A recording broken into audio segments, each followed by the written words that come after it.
Morning students. In my previous video, we have introduced simple harmonic motion and discussed different characteristics of it. We have discussed displacement, velocity. Now, in the same way, we are discussing remaining characteristics of simple harmonic motion. Let me start with acceleration. So, the acceleration of a particle executing simple harmonic motion at any instant, it is defined as time rate of change of velocity at that particular time, at that particular instant. So it means acceleration will be dv upon dt. As we know, displacement is given by a sine omega t, and velocity we have obtained a omega cos omega t. So acceleration corresponding to it will be dv by dt, that is d by dt of a omega cos omega t. So acceleration is a omega outside, cos omega t का differentiation करेंगे. So cos omega t का differentiation होगा, this will be minus sin omega t, and differentiation of this argument of function sin cos function, that is omega t. So here differentiation of omega t will be, this is your a omega minus, I am writing here, and here for it will be omega. Now acceleration will be minus omega square a sine omega t. So it is minus omega square y. You can see a sine omega t, this is equal to displacement y. So from here we have got one very important result, that acceleration equal to minus omega square y. So you have to learn these results. On this basis, let me discuss few points. As here you can see that this acceleration is proportional to displacement. That means here this will be proportional to displacement. Now what is the significance of this negative sign? It indicates that acceleration and displacement are in opposite direction. What does it mean? It means that when a body is displaced towards extreme position, then acceleration is always directed towards the mean position. So direction of acceleration is always towards mean position in simple harmonic motion. I'm just putting a star over here so that you can learn this result. Now on the basis of this result, let me discuss few special cases. Suppose we are taking at mean position. At mean position, what is the displacement? Particle is initially at the origin mean point, so no displacement. So acceleration will also be 0. So it will have its minimum value. Whereas if we are taking it at extreme position, for extreme position, displacement will be equal to amplitude A. यानी extreme position पर maximum displacement है, maximum displacement हमारा क्या होता है? Amplitude. So in that case, acceleration will be minus omega square A. So it is having maximum value. So you can see here that acceleration is not uniform throughout the motion. It is minimum at the mean position and maximum at the extreme position. Same way we have discussed velocity at mean and extreme position. So you have to learn these results. Sometimes directly these kind of questions can be asked in 1 mark. Where is acceleration minimum? At what point acceleration is maximum? And same for the case of velocity also. Next is the time period.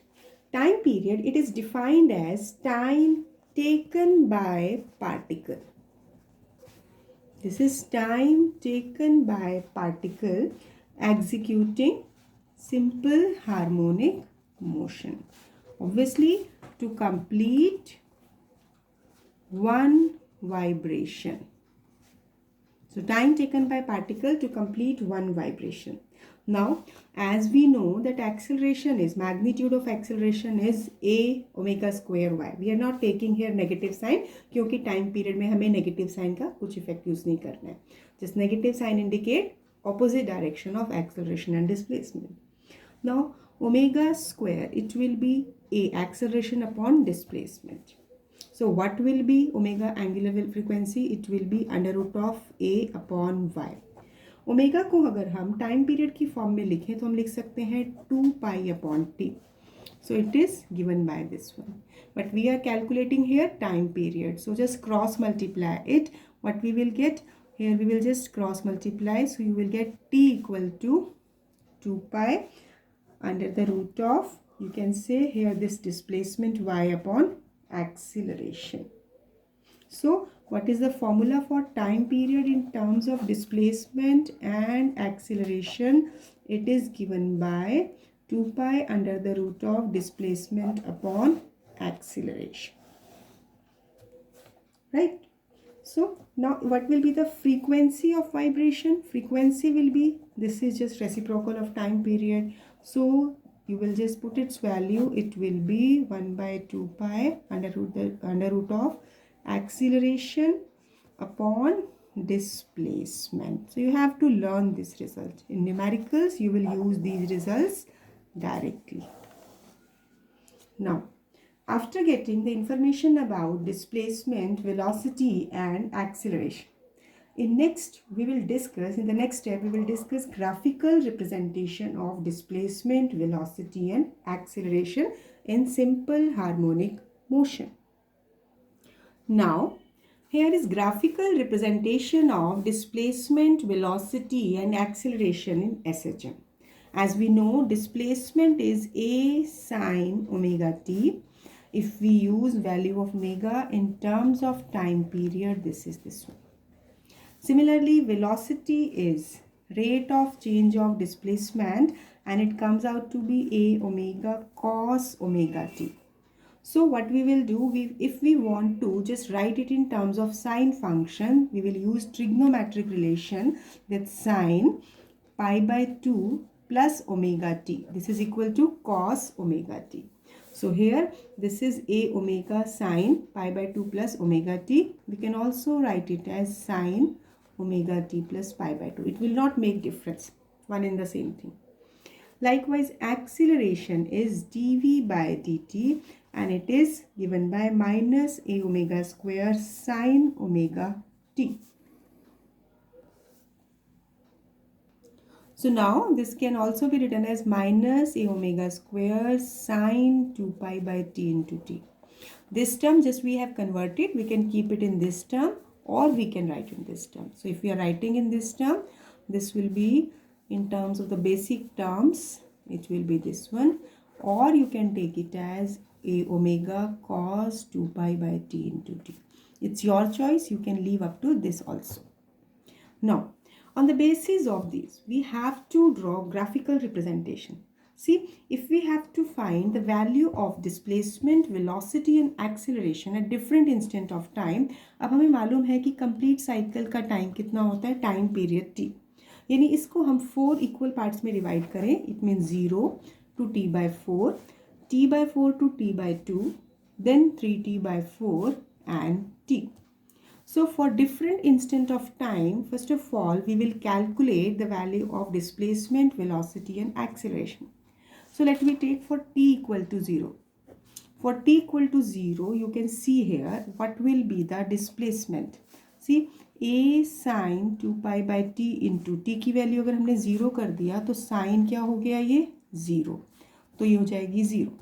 Displacement will be 0. It means जब motion start हो रहा है, जब यानी particle mean point पर रहता है, कोई डिस्प्लेसमेंट नहीं होता, तो डायरेक्टली हम इसे ले सकते हैं. ऐसे ही velocity a omega cos 2 pi by t into t, cos 0, this is cos 0, this is cos 0 is 1, तो यहाँ पर हमारे पास हो जाएगा a omega, यानी t equal to 0 पर वेलोसिटी की कुछ वैल्यू रहेगी. What will be acceleration? Acceleration will be, here you can see, this is again, you can see t की वैल्यू हमने 0 पुट की है यहाँ पर भी, तो ये भी हमारे पास 0 हो गया. So for t equal to 0, displacement and acceleration are 0 and velocity is having value a omega. Likewise, we will calculate the value of these three factors at different instant of time. Similarly, if we take t equal to t by 4, so displacement will be a sine 2 pi by t into t by 4. So it is a sine pi by 2. अब sin 90, sin pi by 2 means sin 90, इसकी value 1, तो displacement क्या हो गया a.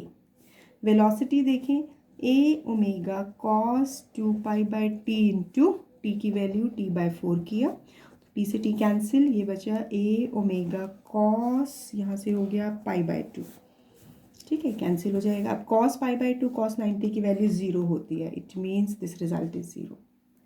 What will be acceleration? Acceleration का formula minus a omega square sine 2 pi by t into T by 4, जैसे कि displacement में है उसी तरीके से रहेगा. Minus a omega square sine pi by 2, तो देखिए डिस्प्लेसमेंट की वैल्यू हो गई माइनस ए ओमेगा स्क्वायर. तो इसी तरीके से अगर हम अलग अलग इंस्टेंट ऑफ टाइम पर वैल्यू निकालेंगे, you will get the result. That we take for other values. So if we are taking t equal to t by 2, so displacement will be a sine 2 pi by t into t by 2. तो यहाँ से देखिए directly हमें पता चल रहा है sine pi आ रहा है, साइन पाई 0 होता है. Velocity, so velocity will B A omega cos 2 pi by t into t by 2. So again here you can see it is a omega cos pi. अब cos pi की value होती है -1, तो ये हो गया minus a omega. Similarly acceleration, this is your minus omega square a sin 2 pi by t into t by 2. तो फिर सर ये वैल्यू क्या हो जाएगी 0. क्यों? क्योंकि यहाँ पर साइन पाई भी 0 हो गया. तो अब हमारे पास 2 other values we are left, that is 3t by 4 and t equal to capital T. So displacement further you can check.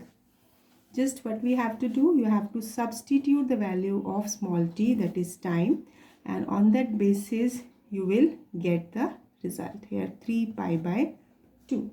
तो अब इसके corresponding इसको अगर आप solve करते हैं, so it is -1, so it will be minus a. 3 pi by 2, sin 3 pi by 2 will be minus a. Velocity when you are doing it, this is a omega cos 2 pi by t, 3t by 4. So again now here it is a omega cos 3 pi by 2, that is multiple of pi by 2, it will be 0. And acceleration will be minus omega square a sine 3 pi by 2 हो जाएगा, जिसकी वजह से ये value जो हमारे पास हो जाएगी ए ओमेगा स्क्वायर एज पर trigonometric relation. Now t is equal to capital T, तो y होगा a sine 2 pi by t into t, so it will be your 0. Velocity will be a omega cos, again it will be 2 pi by t into t cos 2 pi, this will be giving you one value and it is a omega. And acceleration will be minus omega square a cos 2 pi t. T से t cancel हर point पर होगा. Further it will be giving, sorry, it will be sin 2 pi, it will be 0. So in this way we have obtained values of displacement, velocity and acceleration at different instant of time. So now as per our calculation what we have obtained, the displacement, velocity and acceleration have these values at different instant of time. अब हमें क्या use करना है? On this basis now we will plot displacement, velocity and acceleration with time for all these interval of time. So see here I have just drawn these curves, displacement, velocity and acceleration plot with this time at different instant of time. This time I am taking t by 4, this is 0, this is t by 2, this is 3t by 4, this is t, this is again t by 4. Same time interval है, तभी हमने dotted line से same instant depict की हैं graph में. When you are solving it, just you have to draw it for the values. Displacement की table में देखिए, सबसे पहले डिस्प्लेसमेंट में मैक्सिमम और मिनिमम वैल्यू कितनी है, plus a and minus a. Velocity में है ए omega and minus a omega. ऐसे ही एक्सेलरेशन में है ए omega square and minus a omega square. तो यानी हम सबसे पहले ग्राफ ड्रॉ करने से पहले maximum and minimum value of all these three quantity will mention it on the vertical bar, vertical line. देखिए डिस्प्लेसमेंट को हम जब ले रहे हैं तो मान लो मैं यहाँ पर ये ले लूँ इसको प्लस ए और ये वैल्यू ले ली माइनस ए। वेलोसिटी के लिए इस वैल्यू को मैं ले लूँ ए ओमेगा और इस वैल्यू को ले लिया माइनस ए ओमेगा। एक्सेलरेशन के लिए इसको ले लिया ए ओमेगा स्क्वायर एंड इधर भी ले लिया माइनस ए ओमेगा स्क्वायर।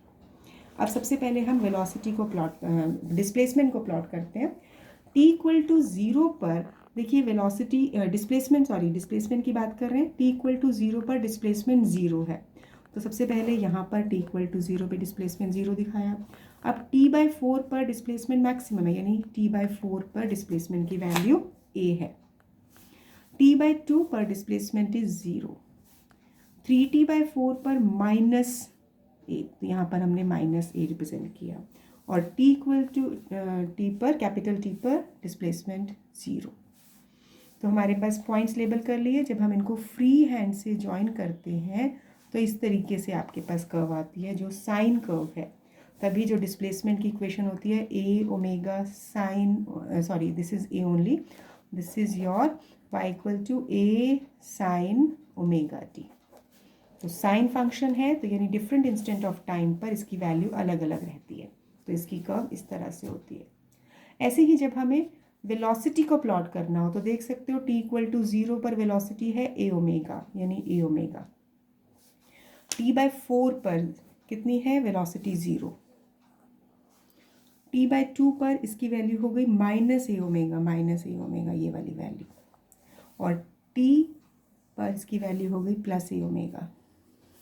तो यहाँ पर देखिए something is missing here, just wait, yes, यहाँ पे t/2 पर इसकी वैल्यू है, t/2 पर इसकी value minus a omega. 3t/4 पर इसकी वैल्यू है 0। ये पॉइंट नहीं आएगा, दिस इज़ नॉट पॉसिबल। यहाँ पे देखिए t इक्वल टू 0 पर ए ओमेगा, t की वैल्यू t/4 पर 0, t/2 पर माइनस ए ओमेगा और 3t/4 पर 0 और t पर फर्दर हो गई ए ओमेगा। तो हम इन सभी पॉइंट्स को फ्री हैंड से ज्वाइन करेंगे। जब फ्री हैंड से जब हम इन पॉइंट्स को ज्वाइन करते हैं, ये पॉइंट नहीं लेना है, इसको हम रिमूव कर देंगे। तो यहाँ पर वेलोसिटी की ये जो कर्व आ रही है बेसिकली ये कॉस कर्व है, और कॉस कर्व की इक्वेशन होती है ए ओमेगा कॉस ओमेगा टी। यानी वेलोसिटी की इक्वेशन क्या है, ए omega cos omega t. A omega की मैक्सिमम या मिनिमम वैल्यू हमने ली हुई है, यानी कॉस की मिनिमम या मैक्सिमम वैल्यू के बेसिस पर वेलोसिटी की ये कर्व होती है। Similarly when you have to draw acceleration with time, अब देखिए t इक्वल टू 0 पर एक्सेलरेशन की वैल्यू 0 है, t/4 पर इसकी वैल्यू है माइनस ए ओमेगा स्क्वायर। तो देखिए पहले दो वैल्यूज़ को मैं प्लॉट करती हूँ। t इक्वल टू 0 पर एक्सेलरेशन 0, t/4 पर एक्सेलरेशन की minus a omega square value, negative value है। t/2 पे देखिए यहाँ पर t/2 पर एक्सेलरेशन की वैल्यू है फर्दर 0 और 3t/4 पर एक्सेलरेशन की वैल्यू है ए ओमेगा स्क्वायर और कैपिटल टी पर इसकी वैल्यू फर्दर एक्सेलरेशन की 0। तो देखिए मैंने उसी हिसाब से पॉइंट्स लेबल किए हैं जो मैंने अभी बताया था। अब इन पॉइंट्स को जब आप ज्वाइन करते हैं तो अगेन ये वैल्यू कैसी आ रही है, इस तरीके से कर्व आ रहा है। तो बेसिकली हमारा जो एक्सेलरेशन होता है वो क्या होता है, माइनस ओमेगा स्क्वायर ए साइन ओमेगा टी, यानी जिसको हम कह सकते हैं माइनस ओमेगा स्क्वायर वाई। तो आप देख सकते हो है तो ये भी साइन कर्व, लेकिन नेगेटिव साइन, जो बेसिकली नेगेटिव साइन का काम क्या है, that it is in the opposite direction of displacement. तो अब आप तीनों कर्व्स को ध्यान से देखिए। यहाँ पर आप देख सकते हैं कि वेलोसिटी एंड डिस्प्लेसमेंट ये कर्व आइडेंटिकल नहीं है, ये कॉस कर्व है, ये साइन कर्व है। डिस्प्लेसमेंट एंड एक्सेलरेशन की कर्व्स आपको शेप्स में आइडेंटिकल लग रही है, but they are not having minimum or maxima at the same time. They are attaining here maxima, it is minimum value. So these two are in opposite phase. So what is the phase difference between displacement and acceleration. This is 180 degree or pi. Similarly, phase difference between displacement and velocity. अब इसमें देखिए curve के according यहाँ जब इसकी minimum value है, यहाँ इसकी मैक्सिमम वैल्यू, यानी इसके बीच में फेज डिफरेंस हो जाएगा π/2. सो इट इज π/2 और 90 degree. So here, what conclusion you can draw from the graph? Here you can see that all the three physical quantity, displacement, velocity and acceleration, shows harmonic variation with the time. And here you can see that velocity is ahead of displacement by a phase of 90 degree. Velocity इससे कितना आगे है? π/2 से. और acceleration is ahead of velocity again by a phase difference of π/2. जबकि acceleration is ahead of displacement by a phase difference of, यानी displacement और acceleration का phase difference कितना है? π, जिसको हम इस तरीके से भी कह सकते हैं. So here, after getting the expression for displacement, velocity and acceleration now corresponding to different instant of time, by this way you can plot the graphical representation also. Although there is a graphical concept we have discussed, लेकिन इसके ऊपर conceptual questions आ जाते हैं. That is on the basis of phase relationship between the quantities and all. Where can be it having minimum or maximum value. So you have to go through the conceptual questions also carefully. Now after this, next we will discuss what will be the total energy in simple harmonic motion. This is important derivation. Directly derivation point को भी हम यहाँ पे discuss कर सकते हैं क्योंकि exams में ये क्वेश्चन आ जाता है. एंड न्यूमेरिकल एंड कॉन्सेप्चुअल्स के लिए हमें फॉर्मूलेज लर्न ही करने हैं.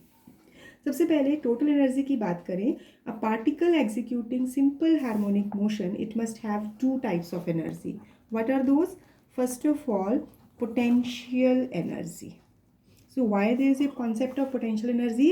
क्योंकि पार्टिकल मीन पॉइंट से एक्सट्रीम तक जाता है तो पोजीशन चेंज होती है, एक्सट्रीम से मीन तक आता है. सो इसकी जब पोजीशन चेंज होती है तो उसकी वजह से हमारे पास जो एनर्जी टाइप होती है that is your potential energy. तो इसको कहेंगे this is due to the displacement of the particle from mean position. Mean position. Similarly, kinetic energy. Kinetic energy. As the particle is in motion, so this is due to the energy due to motion of the particle about it's mean position. Particle motion में चाहे ये mean से extreme पे जा रहा है या extreme से मीन पर जा रहा है तो इस तरह से it is continuously in motion, so it has some velocity, so due to it it will have some kinetic energy also. We will calculate the expression for potential and kinetic energy. First of all, we will do potential energy. So for it, let we consider a body of mass m executing simple harmonic motion with amplitude a and angular frequency omega. So corresponding to it, what will be the displacement of the particle? It is a sine omega t. Velocity expression also I will write in the same way as we have already obtained it. So a omega cos omega t.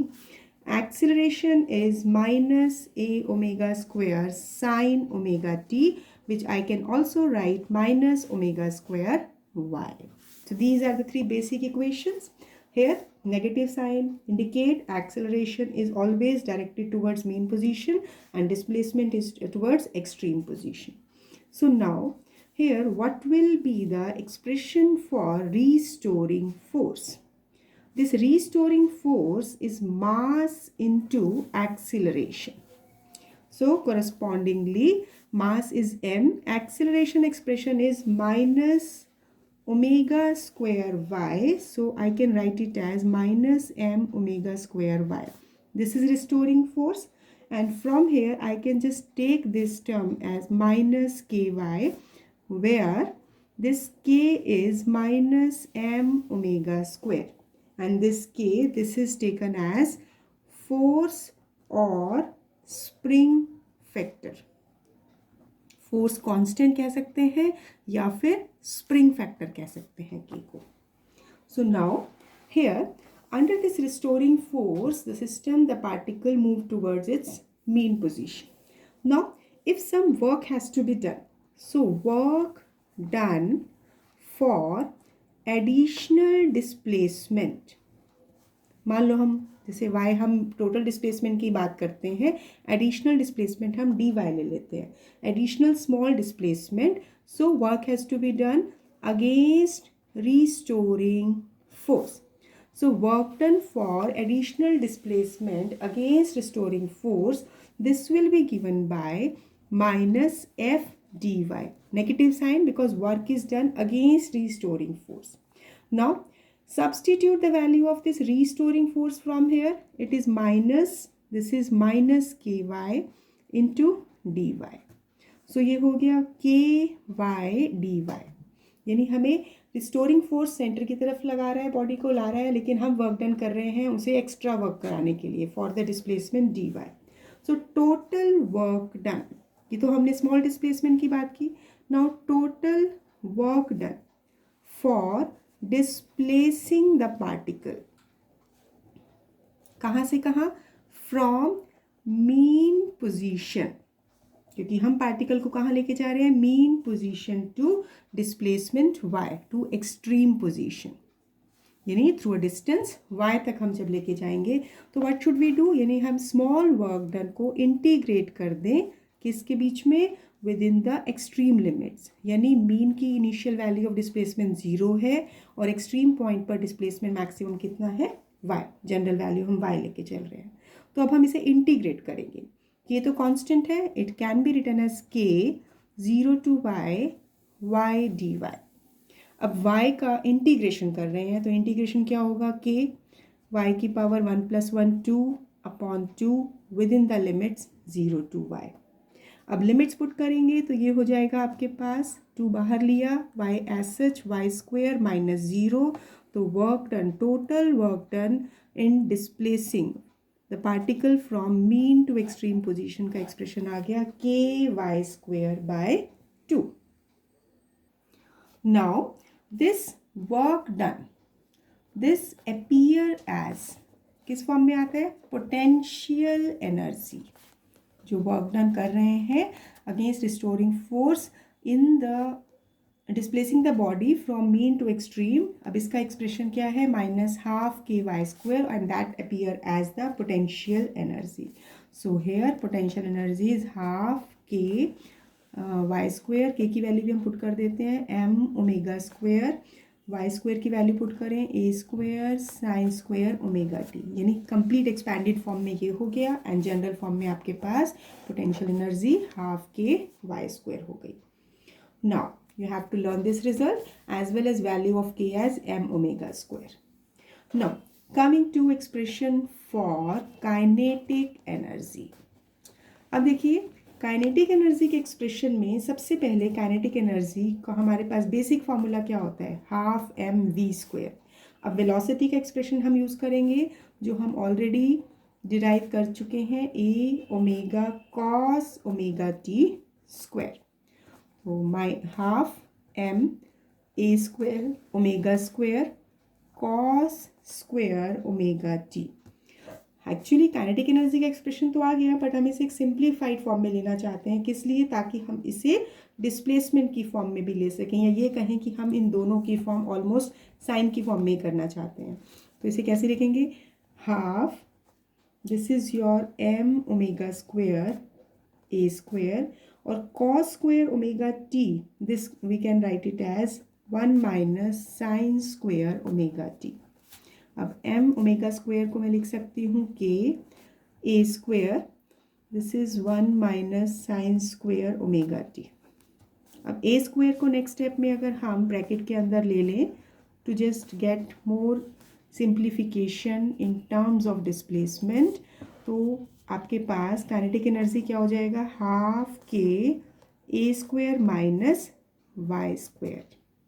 सो देखिए potential energy का expression आपके पास था ½ k y² and kinetic energy का expression आ गया ½ k a² - y². So what will be the total energy of particle at any instant? This will be sum of potential energy plus kinetic energy. Potential energy is half k y square, kinetic energy is half k a square minus y square.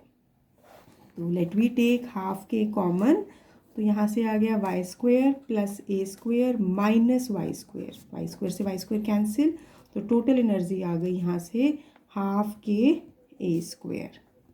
This is the expression of total energy that remain to be constant. हर instant of time पर बेशक ही kinetic energy और potential energy में convert होती रहेगी, लेकिन उन दोनों का कंबाइंड इफेक्ट कितना एक्सप्रेशन देगा? हाफ के a square. Now here, corresponding to different instant of time, we will obtain the value of potential energy as well as kinetic energy. As here, this is half k a square sin square omega t. अब t की value zero करोगे तो क्या होगा? Potential energy zero हो जाएगी. जबकि kinetic energy का एक्सप्रेशन देखें, half k a square minus a square sine square omega t. तो अब यहाँ पर टी की वैल्यू जब हम ज़ीरो सब्सटीट्यूट करते हैं तो ये फैक्टर तो ज़ीरो हो जाएगा.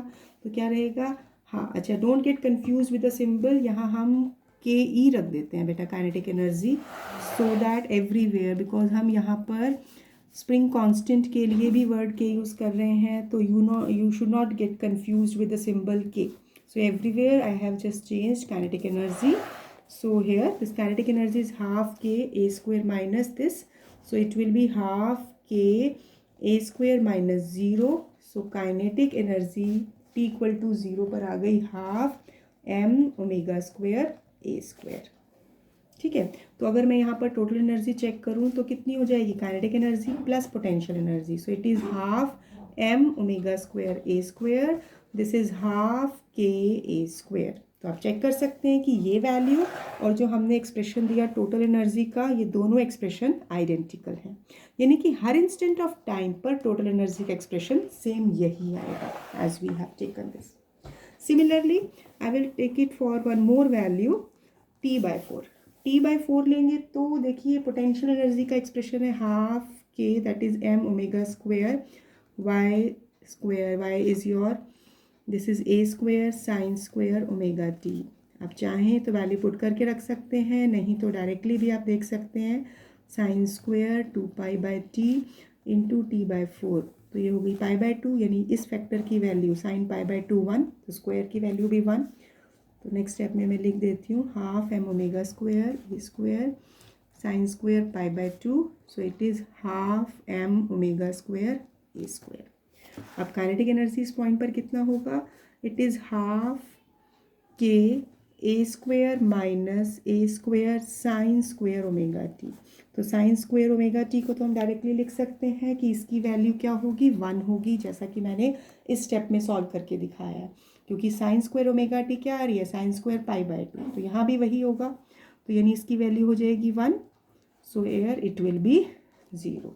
यानी t इक्वल टू 0 पर आप देख रहे हैं काइनेटिक एनर्जी की कुछ वैल्यू है और पोटेंशियल एनर्जी 0 है, लेकिन t/4 यानी 1/4 इंटरवल ऑफ टाइम के बाद पोटेंशियल एनर्जी एग्जिस्ट करती है जबकि काइनेटिक एनर्जी 0 है. तो टोटल एनर्जी फर्दर क्या होगा? Half m omega square A square. Why? Because kinetic energy is 0. So similarly, when you will solve it for different value of t/4, 3t/4 and t, I am not solving it. You can check the results. I am just giving you the final values. So इसके corresponding जब हम इसे plot करते हैं तो basically आपका curve form कैसे आता है? So now as per these values, when we will plot total energy with different instant of time, तो अब देखिए t इक्वल टू 0 पर पोटेंशियल एनर्जी कितनी है? 0 है. और काइनेटिक एनर्जी कितनी है? हाफ के ए स्क्वायर. तो ये वैल्यू को मैं ले सकती हूँ हाफ के ए स्क्वायर. तो यहाँ पर पोटेंशियल एनर्जी की जगह ये काइनेटिक एनर्जी है. t/4 पर पोटेंशियल एनर्जी की वैल्यू है हाफ के ए स्क्वायर, यानी ये पोटेंशियल एनर्जी, और काइनेटिक एनर्जी 0 हो गई. तो यानी कि आप देखेंगे कि पोटेंशियल एनर्जी का कर्व एक तरह से इस तरीके से वैरी कर रहा है. अब T/2 पर अगर आप देखेंगे तो पोटेंशियल एनर्जी फर्दर ज़ीरो होगी। आप चेक कर सकते हैं वैल्यूज़ को, ये मैं सॉल्व नहीं कर रही हूँ। फर्दर जब हम इसे लेते हैं तो 3T/4 पर it will attain maximum value और T पर इसकी वैल्यू फर्दर ज़ीरो हो जाएगी। ठीक है, नाउ अब यहाँ देखिए, अगर मैं काइनेटिक एनर्जी का कर्व प्लॉट करती हूँ तो काइनेटिक एनर्जी भी आपके पास इस तरीके से जाएगी। I am showing it by dotted line. T/2 पर इसकी मैक्सिमम वैल्यू आ जाएगी। ये आप ध्यान रखना, ग्राफ बनाते टाइम ये आपका बेसिकली कर्व फॉर्म में रहेगा। ग्राफ जो आपका यहाँ पर इसकी मैक्सिमम वैल्यू है इस तरीके से, यानी ये तो कर्व हो गई पोटेंशियल एनर्जी की, डॉटेड वाली हो गई काइनेटिक एनर्जी की। यानी अगर आप इसको फ्री हैंड से बनाएं तो एक तरह से देखा जाए, मैं एक बार दोबारा से इसको बना देती हूँ ताकि कंफ्यूजन ना रहे। तो ये जो आपका कर्व होगा एक तरह से ये इस तरीके से जा रहा है और ये वाला जो कर्व है वो इस तरीके से फ्री हैंड से जा रहा है। ये स्ट्रेट नहीं देना, जैसे आप कई बार इसको स्ट्रेट ड्रॉ करते हैं, स्ट्रेट गलत हो जाएगा। ये आपका यहाँ थोड़ा सा टिल्ट हो गया, इसलिए मैंने इसको ऐसे ड्रॉ किया। It must be like it should be like this. So now you can see that at every instant of time you can see sum of kinetic and potential energy will give the total energy.